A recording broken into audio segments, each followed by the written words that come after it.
Imagine um homem que confessou sem remorso mais de 20 assassinatos, centenas de crimes e jurou ódio à humanidade. Carl Panzram, um dos serial killers mais cruéis da história americana, viveu para espalhar destruição. Neste vídeo, vamos mergulhar na mente sombria desse assassino e entender o que levou sua vida ao caos absoluto. Não se esqueça de deixar o like e se inscrever no canal. Vamos à vinheta.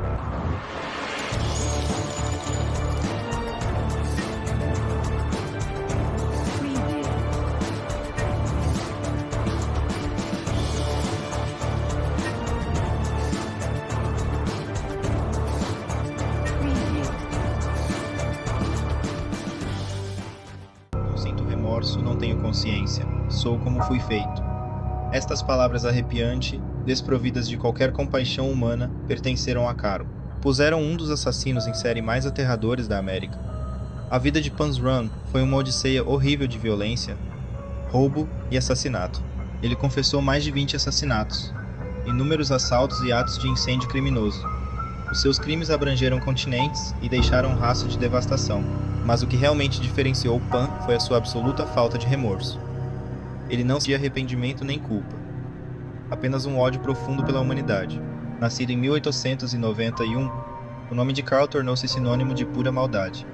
Ele era uma força de destruição impulsionado por uma raiva insaciável. Panzram não era um assassino que se escondia nas sombras. Ele confessou os seus crimes com detalhes gráficos, as suas palavras a pingar desprezo pelas suas vítimas e pela sociedade como um todo. A sua autobiografia, escrita na prisão, foi um testemunho arrepiante da sua depravação. Ofereceu um vislumbre da mente de um homem consumido pela escuridão. As confissões de Pans não foram atos de arrependimento, mas sim vanglórias da sua crueldade. Ele deleitava-se com a dor que infligia a sua falta de empatia, a enviar ondas de choque por uma nação a lutar com as profundezas da depravação humana. Para entender o monstro em que se tornou, é preciso voltar à sua infância. Tendo crescido na zona rural do Minnesota, os primeiros anos de vida de Pans foram um terreno fértil para o ressentimento e a raiva.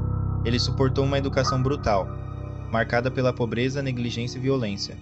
O seu pai abandonou a família, deixando-os a lutar para sobreviver. A mãe de Peng, endurecida pelas dificuldades, recorreu a castigos severos. Aos 8 anos, foi enviado para um reformatório. O Reformatório Estadual de Minnesota, destinado a reabilitar jovens problemáticos, tornou-se o cadinho de ódio de Panzram. Ele enfrentou abusos físicos e sexuais implacáveis às mãos de funcionários e outros rapazes. Esta violência institucional solidificou seu ódio pela autoridade e alimentou seu desejo de vingança contra o mundo, que ele acreditava que o havia prejudicado. A descida de Pans para a depravação total foi um processo gradual. Cada ato de violência destruir qualquer humanidade restante. Ele começou com pequenos furtos, passando para incêndios, criminosos e roubos. À medida que sua raiva crescia, cada crime era alimentado por um desejo de infligir dor e vingar-se de uma sociedade que ele acreditava que o havia prejudicado. Em 1920, Panzram cometeu seu primeiro assassinato. Ele atraiu um jovem rapaz com a promessa de trabalho. Depois atirou nele a sangue frio e despejou seu corpo no rio. Isto marcou um ponto de viragem na vida de Ran, desencadeando uma torrente de violência que abrangeria continentes. Ele atacava os vulneráveis usando seu carisma e inteligência para manipular as suas vítimas.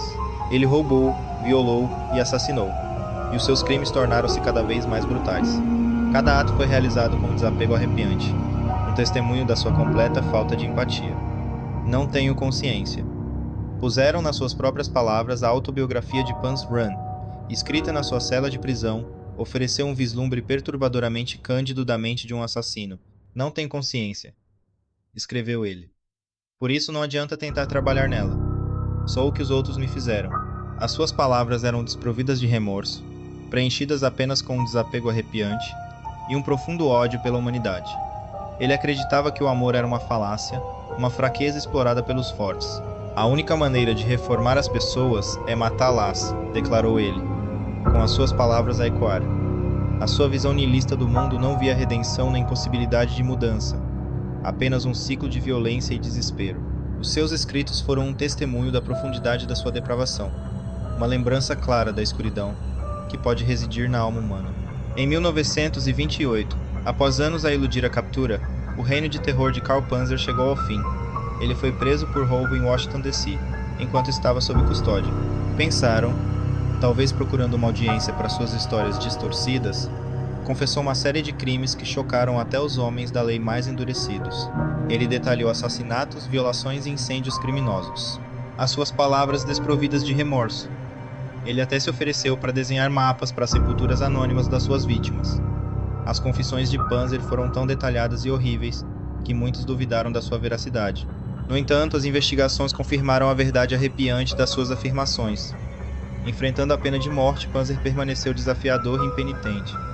"Despacha-te, seu idiota de indiano", gritou ele para o carrasco. "Eu podia enforcar uma dúzia de homens enquanto você está a brincar." A 5 de setembro de 1930, Carl Puzeron foi enforcado.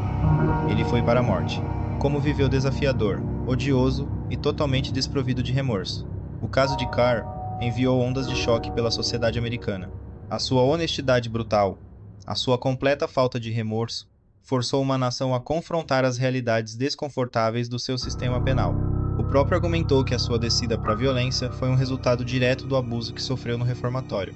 Ele afirmou que a sociedade, através das suas instituições, havia criado o monstro em que se tornou o seu caso. Desencadeou debates ferozes sobre a eficácia do sistema penal e o papel do trauma infantil na formação do comportamento criminoso. Embora muitos tenham descartado as alegações de Han como divagações de um louco, a sua história forçou uma nação a confrontar as potenciais consequências do abuso institucional e a natureza cíclica da violência. Apesar da natureza horrível dos seus crimes, ou talvez por causa disso, a história de Carl Panzram continuou a cativar e perturbar a sua vida. Tem sido tema de inúmeros livros, documentários e estudos acadêmicos. A sua autobiografia, publicada postumamente, permanece um testemunho arrepiante das profundezas da depravação humana. Cineastas e escritores têm lutado com a história de Ren, tentando entender as motivações por trás da sua violência sem sentido. O seu caso continua a ser estudado por criminologistas e psicólogos que procuram entender a gênese do mal e os fatores que contribuem para a criação de um assassino em série. O legado de Carl Panzer permanece uma lembrança arrepiante da escuridão que pode espreitar no coração humano. A sua vida e os seus crimes levantam questões inquietantes sobre a natureza do mal e a complexa interação entre natureza e educação. Panzer nasceu inerentemente mau, o seu destino selado desde o nascimento, ou era ele um produto do seu ambiente distorcido e quebrado por uma infância marcada por abuso e negligência.